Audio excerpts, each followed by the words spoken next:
अस्सलामुअलैकुम दोस्तों, सिंध की बेहतरीन ऐं खूबसूरत गुलकारा फ़ाइज़ा अली जैं पंहिंजे मुड़ुस अब्दुल हमीद अबड़े खां छो अलहदगी अख्तियार कई। सोशल मीडिया ते फ़ाइज़ा अली ख़िलाफ़ हलंदड़ अलहदगी जूं ख़बरूं सही आहिनि या ग़लति? छा सोशल मीडिया ते फ़ाइज़ा अली ख़िलाफ़ हलाईंदड़ ट्रायल जे पोयां मिठड़े मोलाई जा हथ आहिनि? छा हक़ीक़त में मिठड़ो मोलाई फ़ाइज़ा अली ख़िलाफ़ सोशल मीडिया ते कूड़ियूं ख़बरूं हलाए रहियो आहे?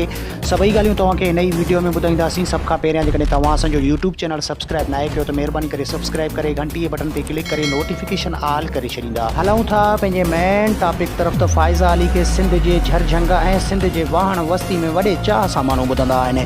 बाक़ी रही ॻाल्हि त फ़ाइज़ा अली गुज़िरियल साल अब्दुल हमीद अबड़े सां शादी कई ऐं हू पंहिंजी ज़िंदगी ख़ुशी सां गुज़ारे रही आहे ऐं गॾोगॾु फ़नकारी बि करे रही आहे। काफ़ी सोशल मीडिया ते ख़बरूं आहिनि त अब्दुल हमीद अबड़ो ग़लति इंसानु आहे, पर हक़ीक़त में अब्दुल हमीद अबड़ो हिकु बहितरीन शख़्सियत जो मालिक आहे।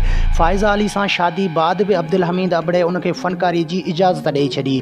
बाक़ी हाणे रही ॻाल्हि त अदी जे दिलि में अधो ऐं असां वारो अधो इश्क में अंधो। मिठड़ो मोलाई आहे, हूअं त असां पाण में भाउ भेण आहियूं ऐं हू मुंहिंजो ग़रीब जे ॿार मिठड़े मोलाई खे केरु सम्झाए त किथे फ़ाइज़ा अली ऐं किथे मिठड़ो मोलाई।